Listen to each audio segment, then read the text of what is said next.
no se hubiese arrepentido, hermanos, si Jonás no se hubiese arrepentido, sencillamente la historia fuera otra. Pero la historia iba a hablar de Jonás, iba a hablar de Jonás. Lo único es que iba a hablar de Jonás como el que murió en el vientre de un pez por no arrepentirse. Ahora, ¿qué es lo que yo veo aquí? No es un Dios que obliga a Jonás, es un Dios que da oportunidades, es lo que yo veo.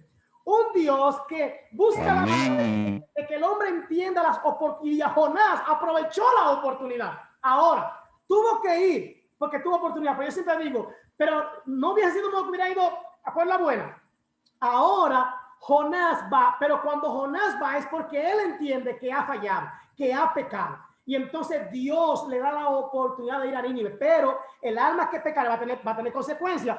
Jonás iba limpiecito, bien vestidito, bien bañadito, bien buen mozo, saco y corbata. Y ahora Jonás, el pez lo vomita lejísimo de Nínive, porque Nínive no tenía playa, no lo vomitó en Nínive. Pero no solamente que lo vomita lejísimo, ahora Jonás hiede a loco, ahora Jonás está lleno de algas, ahora Jonás hiede a vómito de pez y sin bañarse ni nada, y como que ya tiene que caminar a Nínive y todo hediondo tiene que dar el mensaje de Dios. Ahora es diferente, ¿entiendes? Pero pregunto, ¿lo obligó Dios? No, no lo obligó, no lo obligó. O sea, ok, tú eres una maldición en este barco, que te tiren, ok, cayó en el vientre del pez, no murió, pero yo no veo a un Dios que lo está forzando ni obligando. Estoy viendo a un Dios que le está dando la oportunidad, número uno, de arrepentirse y número de hacer su voluntad. Pero si no era Jonás, era cualquier otro. Te digo, si no eras tú, es cualquier otro. Si tú no haces lo que Dios quiere que tú hagas, Dios va a usar a otro. Yo no creo que Él te va a obligar a hacer las cosas. Si no hago lo que Él quiere que yo haga, entonces Dios pondrá a otro en su lugar, pero su obra ha de permanecer y ha de crecer. ¿Entienden? Entonces, yo no creo en un Dios que obliga, yo creo que Dios nos da oportunidad. El llamado es para todo el mundo. Muchos son los, y ese muchos son los llamados. Yo creo que ese mucho se está refiriendo a la humanidad.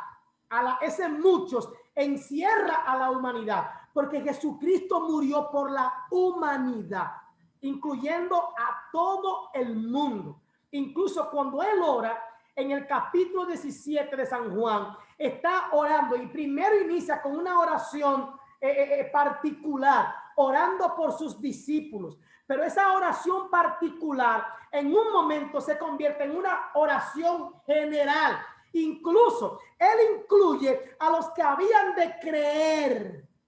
Y eso incluye, hermano, los siglos de los siglos y por los siglos. Amén. ¿Entienden eso? O sea, el plan de Dios al venir Cristo a morir en la cruz del Calvario era que muriera por toda la humanidad. Entonces, todos somos llamados, pero no todos seremos escogidos. No porque Dios no quiera escogerlo, sino porque hubo un grupo que siguió su propio camino. Por la concupiscencia, por la maldad en su corazón, ellos decidieron el mal antes que hacer el bien. Y eso los condenó. Yo no creo que Dios está condenando, está mandando gente al infierno. Cada quien está, lo que aprende, lo que oye, lo que sabe, la misma palabra es la que nos va a condenar. Dice la Biblia que es mejor no haber oído nunca esta palabra. Si después de oírla vamos a volver atrás y a poner la mano en el arado. Si he dicho algo fuera de lo normal, me lo dicen, hermano, pero yo pienso que la salvación de Dios es para todo el mundo, porque Cristo murió por la humanidad, por todo el mundo. Ahora, no todo el mundo recibe y acepta ese llamado, pero a todo el mundo Él está buscando la manera de convencerlo de pecado y de juicio, para que en el mañana no tengan excusa. No, amigo, usted no me cogió. Usted fue usted que me hizo perder. Usted me escogió para perderme. Dígame, ¿cómo se va a ver Dios? ¿Dónde está la justicia de Dios en ese momento? Amén. Si es que esa es la manera en la que yo veo sí, predestinado, sí, sí. Yo creo que yo fui elegido por Dios desde que me puso en el vientre de mi madre. Dios dijo, te voy a salvar. Ahora bien, Él nunca dijo, te voy a salvar, quieras o no quieras. Nunca dijo eso. Hay una parte que depende de que yo pueda entender el llamado de Dios y pueda caminar en el camino del Señor. Sí, Dios pone el querer y el hacer su voluntad en mí, pero yo voy a hacer su voluntad cuando yo me someta, cuando yo lo tenga como mi Señor primero, es que yo voy a hacer su voluntad realmente. Bien, ¿alguien quiere comentar, refutar o apoyar lo que Amén. Amén, hermana. Quiero decir algo en cuanto a eso. Yo pienso también en parte que nosotros los seres humanos sí estamos predestinados, pero a la vez ya entiendo su postura, porque sí creo que Dios no ha dado la libertad de escoger. Yo pongo el ejemplo de Judas, de que él estaba predestinado a entregar a Jesús. Él estaba marcado ya con ese fin, porque si no el propósito de la muerte del Hijo de Dios no se iba a cumplir. Pero no creo que el fin de Judas haya sido completamente ese, en el sentido de que él no debió suicidarse, porque ya en él estuvo la elección de hacer eso. Por ejemplo, Pablo, cuando vio que negó, que estaba negando, perdón, cuando Pedro negó a Jesús y le dijo, sí, tú vas a negarlo, ¿verdad? Pero él se dio cuenta que cometió eso, que lo negó, como Jesús le dijo, ok, pero él se arrepintió. Entonces Judas no tomó esa decisión. Ok, él entregó al Hijo de Dios, pero yo creo que él debió decir, yo me arrepiento de esto. Su predestinación estaba en entregar a Jesús, pero su fin no debió ser tomar la elección de suicidarse. Bien, yo voy a decir algo que va a chocar un poco. Pedro sí recibió una predestinación. Jesús le dijo, mira, tú me vas a negar. Sí, voy para allá. Ahora, quiero dar mi posición en cuanto a Judas.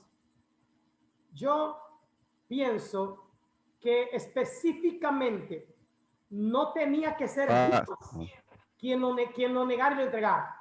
En ningún momento está escrito que era Judas. En ningún momento está escrito que él era el que estaba destinado. Ahora, yo creo que él se dejó engañar por el diablo. Si ustedes notan, cuando Jesús dijo, él no dijo, Judas me va a entregar. Jesús dijo, uno de ustedes me va a entregar. Y yo pregunto ahora, ¿qué dijeron todos? Todos, ¿qué dijeron? Preguntaron, ¿soy yo maestro? ¿Seré yo? ¿Soy yo maestro? ¿Sabe qué significa? Ahora más. ¿Sabe qué significa eso? Todos sabían que por los pecadores que somos, cualquiera era capaz. Es más, si a mí me hubieran preguntado, yo hubiera dicho, Pedro era el que estaba predestinado a entregar a Jesús. Porque Pedro era un arrebatado. Yo entiendo lo que usted está diciendo, hermano, estoy de acuerdo con eso. Ahora bien, el Señor habla del hijo, el hijo de perdición.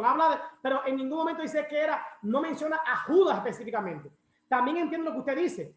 El fin de Judas no tenía que ser la muerte. Él no tenía que ahorcarse. Judas tenía la oportunidad de arrepentirse. Es más, me voy más lejos. Judas se arrepintió. Voy a aclarar el punto. Judas se arrepintió porque cuando él vio lo que pasó, él fue y le tiró las monedas y devolvió las monedas. Porque él entendía que había hecho mal. Hubo un arrepentimiento. Lo que no hubo en Judas fue una conversión o un cambio de dirección o un cambio de vida. Y eso lo miramos cuando él toma la decisión de quitarse la vida. Pero él entendió que lo hizo mal. Él entendió que había entregado a un hombre justo, a un hombre santo. Y eso se llama arrepentimiento. De ahí que la Biblia nos llama arrepiéntete y conviértete. O sea, no solamente pero no hubo convicción. Cambia de vida. ¿Sí? Dígame. No hubo convicción en Judas. Exactamente. Sí. Lo que Judas fue alguien que, mire hermano, se dejó engañar por el enemigo. Y él fue el instrumento o fue el eslabón débil que el diablo encontró. Pero yo creo que él tentó a cada uno a ver quién caía. Y Judas tenía tenía ambición de dinero, quería dinero. Este es el mío, por aquí me voy. Y le dio con banda a Judas, pero Judas, yo creo que Judas se arrepintió, pero solo se arrepintió, pero no hubo un cambio de corazón. Gracias por aclarar eso, pastor, porque de verdad ese es un tema muy controversial entre personas no creyentes. Cuando tú le hablas sobre la salvación, muchas veces dicen, no, porque si eso es así, ¿por qué Judas entonces era seguidor de Jesús y aún así tomó la decisión de entregarlo? Y la Biblia dice que había uno que lo iba a entregar. Las personas a veces son muy hábiles para defenderse y no tomar en cuenta en que sí existe la salvación y que existe la decisión de cada persona de hacer lo que uno decide en su corazón. Y en la cruz hubo dos, que ahí también vemos la otra parte. Hubo dos. Uno, dos ladrones, o sea, dos igualitos, dos ladronazos. Los dos ladrones. Pero hubo uno sin forzarlo. Sin forzarlo. Dijo, cuando en tu reino te veas, acuérdate de mí. Y el otro tomó. ¿Usted cree que si el otro, aún injuriando a Jesús, dice, bueno, pues si acá, maestro, a mí también, la historia fuera otra? La historia de ese ladronazo fuera otra. Pero él endureció el corazón. Pregunto, ¿usted cree que uno estaba destinado a morir y a perderse? No. El plan de Dios era que los dos reconocieran en ese momento. Pero hay gente, hermano, que endurece su corazón aún en el momento de su muerte. Hermano Juan Carlos.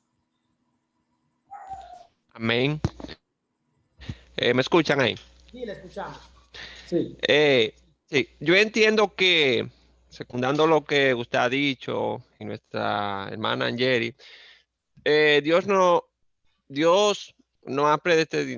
ha elegido desde el vientre de nuestra madre, como está escrito. Ahora, el punto está también porque Dios nos ha dado la capacidad para tomar las decisiones que en X tiempo va a determinar el fruto de esas mismas acciones que vayamos a tomar. Por un ejemplo, poniéndolo en un plano laboral, todos trabajamos porque sabemos que es una necesidad. Ahora, también en otro plano, los que estudian, muchas veces a uno obligaban a ir a la escuela a estudiar, y hoy en día se ve eso, que la mayoría de jóvenes no tienen ese deseo como de estudiar. Es para que me entiendan. ¿Qué pasa? Nosotros somos que tomamos las decisiones, claro está. Dios pone esa actitud. Dios es quien pone, depende de nosotros qué decisión tomar. Estamos elegidos, claro está, porque el plan de Dios es que todos seamos salvos. Pero nuestras decisiones, nuestros actos, entonces, van a determinar verdaderamente a dónde vamos a llegar, dónde vamos a parar. Exactamente. Y como usted dijo también, hay muchos que van a la escuela. Unos con deseo de aprender y otros que no. Unos se graduarán y otros no, porque simplemente iba al lugar y ya. Unos serán escogidos y otros serán dejados. Usted se quemó y usted pasó. Eso es así, hermano. Entonces, igual, Jacob y su hermano Esaú nacen. Hay una, óyame, desde el vientre dice el mayor servirá al menor. Y se habla de que Jacob sería un ladronazo, un usurpador. Eso sería Jacob, un usurpador. Pero eso no quería decir que toda su vida él iba a ser un usurpador. O sea, eso no podía marcar la vida de Jacob. Entonces, sencillo. Lo que pasa con Jacob es que en un momento él y dice, Raca, yo debo dejar de vivir mientras yo viva a mi manera, seré el que vivirá siempre usurpando, engañando, y en ese tiempo que él era así, ¿con quiénes se ligó? Con ladrones, gente que lo engañaba y que lo tumbaba y todo eso. Es más, elige como esposa a una idólatra totalmente y prácticamente hasta una ladrona. Entonces, estamos hablando, hermano, de la manera en la que uno hace las cosas, pero eso no significa que Dios tenga el plan, aunque dijo algo de nosotros, de que eso sea para siempre. Cuando este hombre entiende quién es Dios, él le dice, mira, yo he vivido a mi manera hasta aquí, pero de aquí para yo quiero vivir a tu manera. de lo que tú me des, yo te voy a diezmar, yo voy a servirte. Y cuando se va a encontrar con el hermano, le dice, mira, yo dependo de ti, oh Dios, de ti yo dependo. Tú eres quien puede librarme de la mano de mi hermano. Y eso pasó. Entonces, no, donde yo nazca va a determinar cuál será mi futuro. Yo puedo nacer en el mismo infierno y el Señor puede permitir que yo me salve desde el infierno, puede poner en mí el deseo, ¿verdad? Porque, bueno, lo pone todo el mundo, el deseo de salvación y vida eterna, hermano. Ni el peor impío quiere perderse. Ni el peor impío quiere perderse. Aún los ateos entienden, no creen en el infierno porque no quieren perderse. Ellos no creen en la gloria, pero tampoco creen en el infierno, porque no le cabe perderme, no. Entonces, nosotros tenemos ese anhelo implícito de estar en un lugar mejor o de servir a alguien mayor que nosotros. Entonces, eso lo pone Dios desde el principio. A nosotros nos toca, hermano, entender los misterios de Dios en cuanto a lo que es la salvación y la vida eterna. Amén. Amén. Pastor, otro también, otro punto que quiero compartir. Cuando Jesús comienza su ministerio, sabemos que estamos hablando ya en la toma de las decisiones que uno hace en los caminos de Dios. Cuando él empezó su ministerio, todos sabemos que él comenzó a llamar a sus discípulos. Ahora, esta persona, al oír su nombre, por ejemplo, cuando dijo Simón, hijo de Sirene, sígueme. Pedro en ese momento estaba tirando las redes, estaba pescando, ahí se vio una decisión a tomar. Pedro pudo haber dicho, no, ¿y quién es este para decirme sígueme? Yo voy a seguir tirando la red porque él me dice, sigue, voy a dejar todo esto. Y eso entonces determina cuando uno entonces comienza, le dice el sí a Dios y comienza a seguir a Dios, entonces ahí se va a comenzar a manifestar lo que Dios tiene para cada uno. Entonces ahí se ve verdaderamente para qué Dios nos ha elegido. Muchos no saben para qué Dios lo ha elegido porque no han querido dejar que Dios entre, no han querido dejar que Dios sea parte de ello. Eso también se ve mucho en día, que hay mucha gente que no saben para qué nacieron y para qué están aquí en la tierra y por eso uno lo ve perdido haciendo cosas ilícitas. Así es. Recordamos también, hermano, el contexto histórico en el que el Señor Jesucristo empieza a llamar a sus discípulos.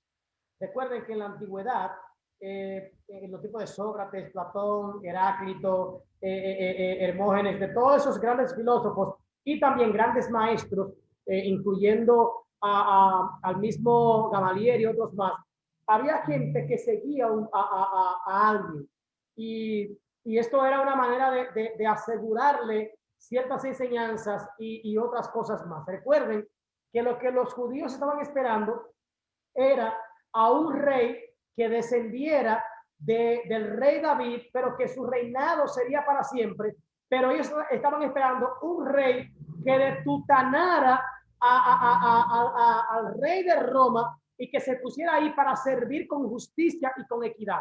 Entonces, lo que ellos empiezan es saber que Jesús, la gente le sigue, que la gente lo oye, que el tigre es un vendedor, tiene la voz de convencimiento, el tipo habla lindo, el tipo convence, el tipo, óyeme, y le dice, sígueme, es un privilegio. O sea, lo que él está entendiendo es que le está diciendo, tú vas a ser mi discípulo, o sea, yo te voy a educar, yo te voy a preparar, o sea, ven, sígueme. Entonces, nótese de que no solamente ellos le siguieron, hubo un momento en que Jesús tenía más de 5,000 personas detrás de él. Antes de elegir ya, hacer la elección de los discípulos, habían, bueno, si contamos niños y mujeres, estamos hablando de un grupo de gente enorme que le estaba siguiendo igual, a veces sin él decirle nada. Ahora, cuando ya él empieza a hacer la elección de los discípulos, ya él empieza a enfocarlo a ellos.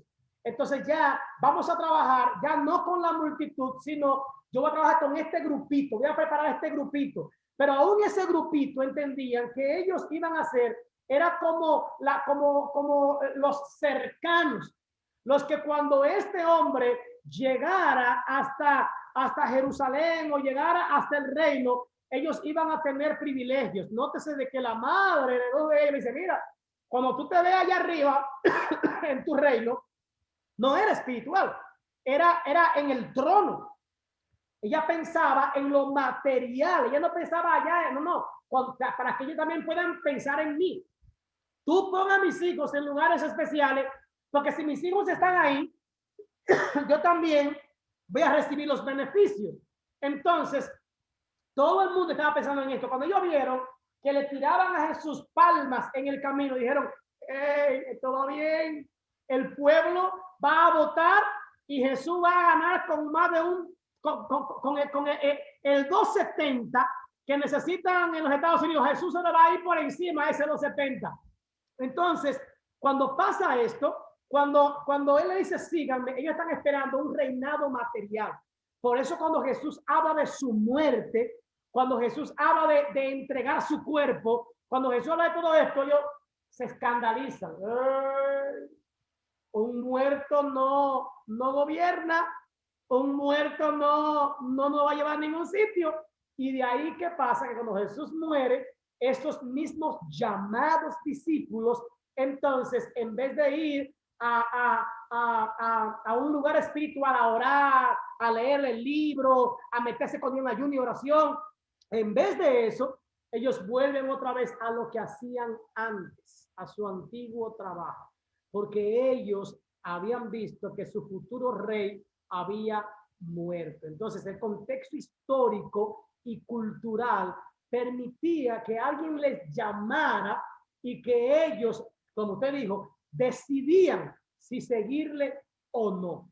Decidían si seguirle o no, en base a lo que ellos entendían que era algo bueno o algo malo, en este caso material, que era un reinado para cubrir sus necesidades físicas. Por eso ellos le siguieron pensando que iba a ser algo diferente. Aún viendo los milagros, todavía al final ellos esperaban que el reinado de Cristo sería terrenal. Ellos no entendieron lo de la destrucción del templo y reconstruirlo en 3 días. Ellos no entendieron la muerte de Cristo hasta su resurrección, hasta que él entró a la casa, que sin tocar, sin abrir, entró a la casa y se les presentó. Y entonces Tomás dijo, si yo no entro mi dedo en tu llaga, no creo, aún así no creo. Entonces ahí es que ellos entienden la veracidad del verdadero reinado de Cristo y la manera en la que él le había hablado. Ahí es que sus ojos son abiertos, pero en el llamado ellos no entendían lo que estaba pasando, pero la misericordia de Dios permitió que ellos pues llegaran y dejaran eso. Era normal que la gente dejara trabajo, que la gente dejara familia, que la gente dejara cosas para seguir a un maestro. En este caso, Jesús se estaba convirtiendo en el maestro de los discípulos. Por eso que dice, cosas mayores que las que yo hice, ustedes harán, porque no era por ellos, era por él. Cuando Jesús le dice, ustedes harán cosas más grandes que las que yo hice, no era por ellos, era para asegurar que la gente entendiera que de verdad él había sido un buen maestro. Porque si el discípulo no superaba al maestro, no se quemaba el discípulo, se quemaba el maestro.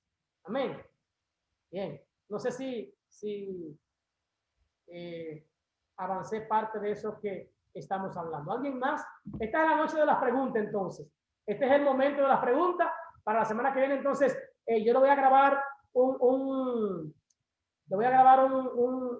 video de parte de la clase que iba a dar hoy, pero a mí no me pesa esto, hermano, porque es bueno que estas son preguntas que son interesantes y son importantes para nuestro conocimiento y para el crecimiento del grupo. Amén. Guadalupe. Dios les bendiga, hermano pastor, y a todos. Amén, hermano, amén. Tengo una pregunta para usted. Estamos hablando de que la salvación es por gracia. El hombre, obviamente, como todos entendemos, no se salva por las obras, sino que es por la gracia.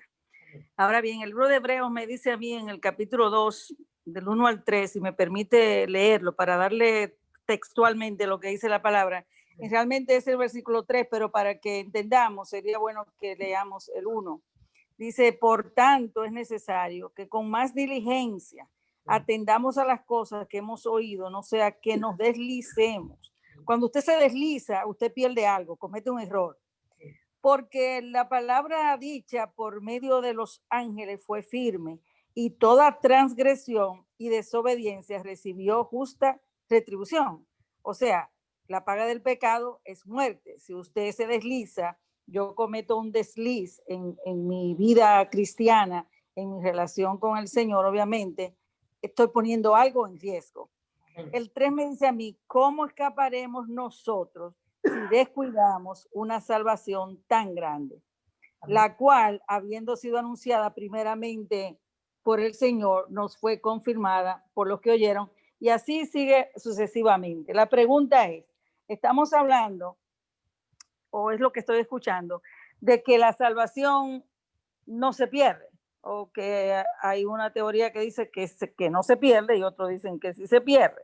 Bueno, entonces la pregunta que yo le hago, este versículo que me dice a mí, ¿cómo escaparemos nosotros si descuidamos una salvación tan grande? Si yo me descuido, si yo descuido algo, es porque tengo un riesgo. Igual nos dice el libro de Filipenses, ocupaos de vuestra salvación con temor y temblor. En otras palabras, yo tengo que cuidar algo que tiene un valor, porque si no lo cuido, lo pierdo. ¿Es así o no es así? Sí. Maravilloso texto y maravillosa pregunta. Excelente, hermano.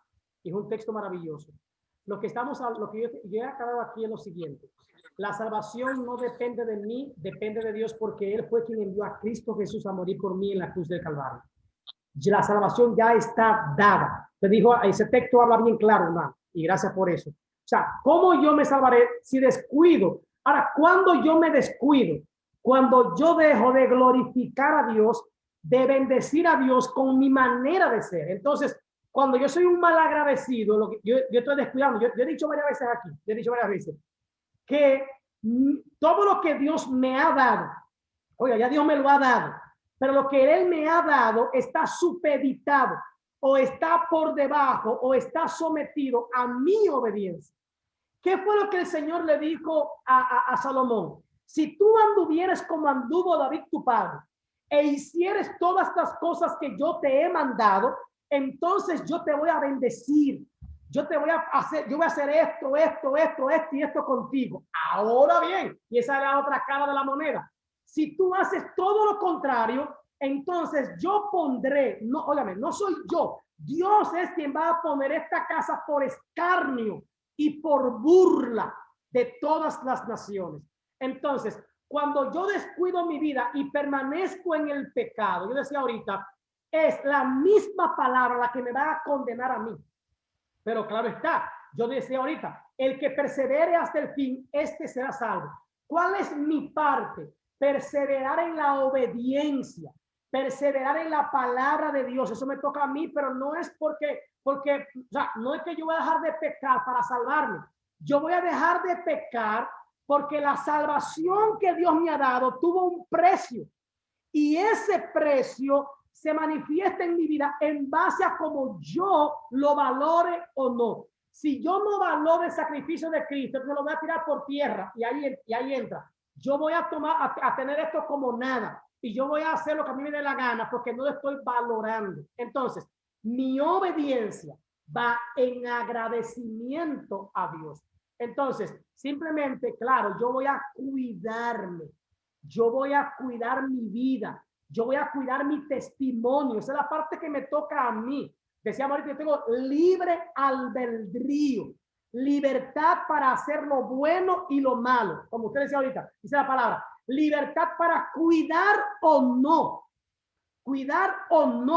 esta salvación que Dios ya me ha dado. Porque en el libro de Apocalipsis también dice que yo no puedo dejar que nadie tome mi corona. Y yo quiero poner esa corona como la salvación del alma. Entonces, si yo me descuido, si yo descuido mi vida, si yo me descuido en el Señor, entonces claro que sí, que simplemente voy a salir de esa gracia.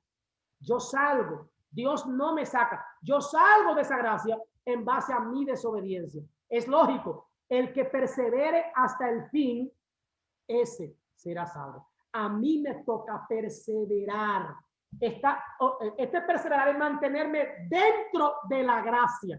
Ese es mi trabajo. Mantenerme, es como, algunos lo llaman la cobertura. Una cobertura, ¿verdad? Esta es la cobertura. Esta es la salvación que Dios ya me dio. Ya está ahí, dada por Dios. Entonces, hay una parte dentro del libre albedrío. Yo decido si mantenerme debajo de la cobertura. Y ese mantenerme ahí significa obediencia.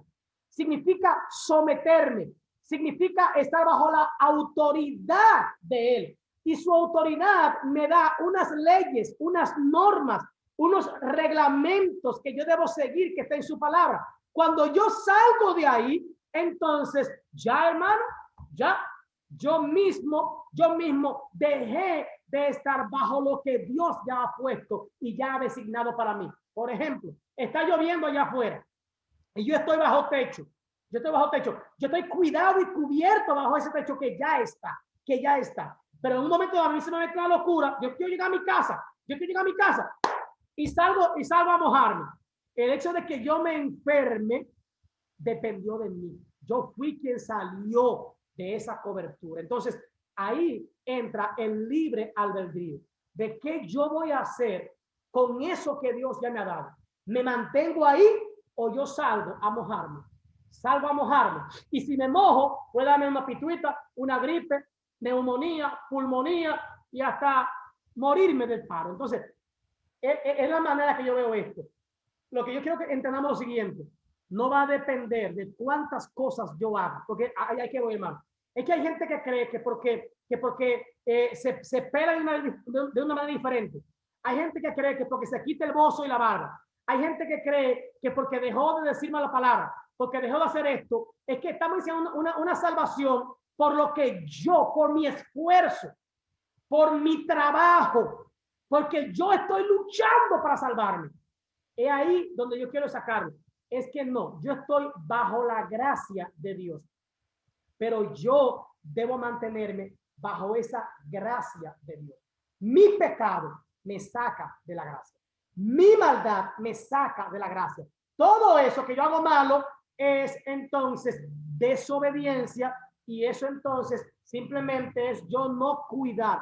Cuando yo hago una mentira, estoy descuidando, pero también estoy siendo mal agradecido ante Dios. Es la manera en la que yo veo este asunto de la gracia. Claro está. Esa gracia, hermano, esa gracia tiene su condición. Se llama obediencia. Toda desobediencia trae consigo pecado, y todo pecado trae consigo la muerte. No sé, hermana Guadalupe, puede volver a opinar, no hay ningún problema.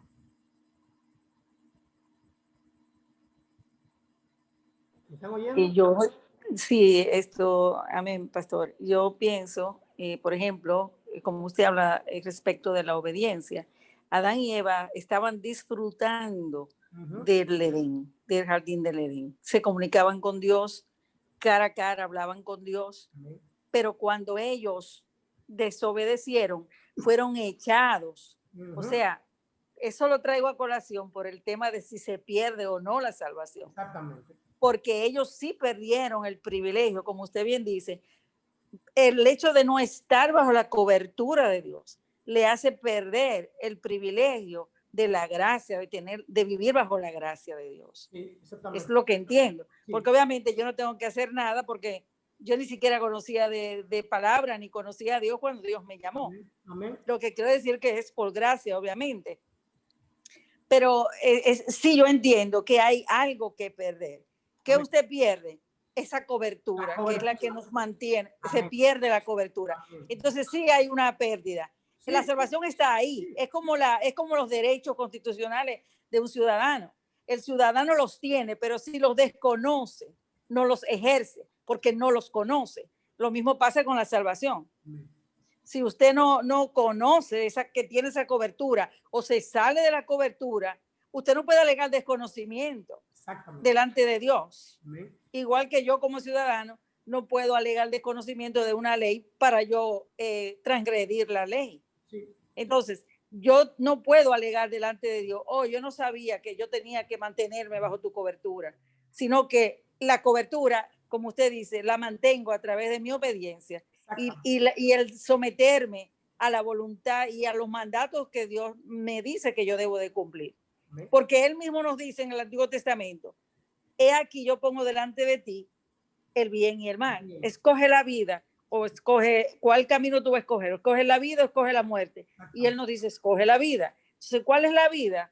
La obediencia, la cobertura de Dios. Entonces, sí tenemos algo que perder. Sí, sí. Esa es mi conclusión. Sí, lo que a veces, lo que yo no quiero es que lleguemos a la conclusión de que si se pierde la salvación o no, en el sentido, hermano, quiero aclarar, en el sentido de la predestinación. No sé si me entienden, ¿eh? Pero de perder se pierde algo, porque si no te salvaste, te perdiste. ¿Entiendes? O sea, entiendo esa parte, hermana Guadalupe, estoy de acuerdo, totalmente de acuerdo con eso, pero aún así, lo que yo quiero que entendamos es lo siguiente. Miren qué pasa.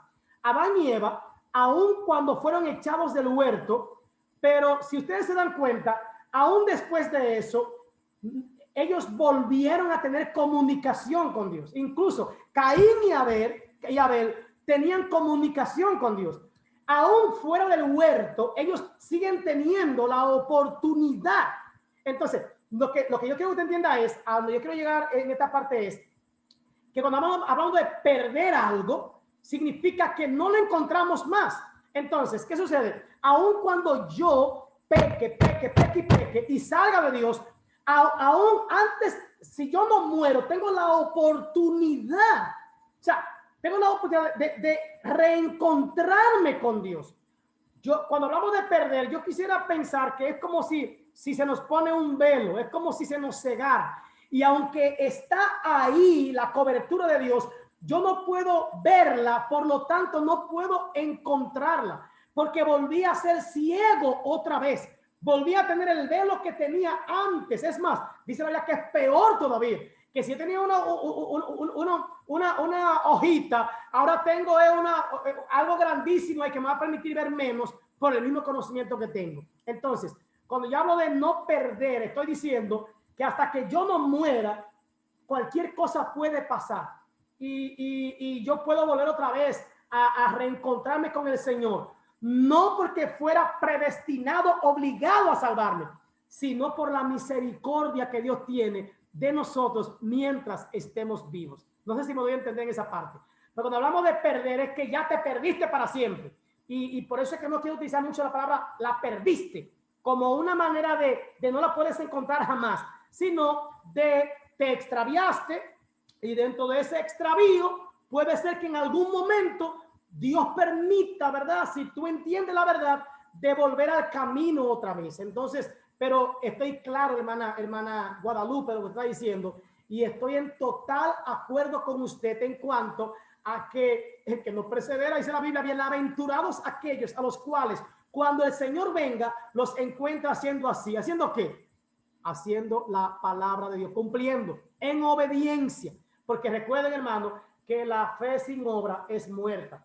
Pero esas obras no son para salvarme, sino para agradecer. Dice el apóstol Pablo en Efesios, es para que Dios sea glorificado. No es para yo hacer algo por mí ni para mí. Pero estoy de acuerdo con usted, hermana Guadalupe, en cuanto a esa manera en la que descuidamos o salimos de debajo de la cobertura de lo que ya sabemos y entonces hacemos lo que no le agrada a Dios. Amén. Alguien levantó la mano y ya estamos para terminar. Pero es bueno. Excelente. Es bueno que ustedes pregunten y que también, como la hermana Guadalupe, traigan su texto y que podamos discutir ese texto aquí. Y es maravilloso. Estoy de acuerdo, hermana Guadalupe, con esa parte de que yo debo perseverar, debo permanecer y debo santificarme cada día más por agradecimiento a Dios por lo que ya Él hizo por mí. Hermano Juan Carlos, levantó la mano. Pastor. A hermano Jorge y el hermano Juan Carlos, sí. Sí, hablando de perder o no perder, cosas que en el momento se pierden y cosas que se recuperan. Por ejemplo, en el libro de 1 Corintios capítulo 15, habla que la muerte entró por el hombre, pero también dice la palabra que así como la muerte entró por Adán, ¿verdad? También por Cristo seremos vivificados. O sea, lo que perdimos en Adán, lo recuperaremos en Jesucristo. O sea, que ahí lo encontraremos una vez más. Amén. Y O sea, que no que lo vamos a perder definitivamente, sino que ahí lo vamos a encontrar de nuevo, sí. a través de Jesucristo. Yo tuve un amigo que se bautizó conmigo llamado Jaime, y Jaime, nos bautizaron a los dos. ¿Sabe que la Biblia dice, el que creyere y fuere bautizado será salvo? ¿Verdad? Él no se acordó que dice, más el que no creyere será condenado. Y el mismo día que lo bautizaron, nos iban a presentar en la noche, el culto de la noche, lo bautizaron en la mañana, un domingo, y lo vimos en la calle, en una esquina, con una cerveza en la mano, bebiendo. Jaime, mi hijo, ¿y qué pasó? Pero a ti te bautizaron ahorita, ¿y qué ocurrió? Y él dijo, la Biblia dice que el que creyere y fuera bautizado será salvo. Ya yo creí y fui bautizado, ya yo soy salvo. Y ahí está Jaime en el mundo perdido, hermano. Entonces, a veces él no entendió que la Biblia dice, pero el que persevere hasta el fin, ese, o sea, hay que perseverar hasta el fin para no poder obtener esa salvación que le costó tanto a nuestro Señor Jesucristo. Amén. Excelente. Juan Carlos. Amén. Sí, pastor, yo puedo visualizar esto como la historia del hijo pródigo. Y también me preguntan, ¿y por qué el hijo pródigo? La moneda perdida. Exacto. Y lo otro, exactamente. Sí. ¿Qué pasa con esto? En ese momento él estaba bajo una cobertura. ¿Cuál era esa cobertura? La casa de su padre. Ahí él tenía todo, y todos conocemos la historia, para no abundar mucho. Quiso desligarse de esa cobertura donde él estaba, y todos sabemos cómo vino a terminar. Pero viendo lo que estamos hablando aquí, todo gira también en lo que le llamamos el libre albedrío. ¿Por qué?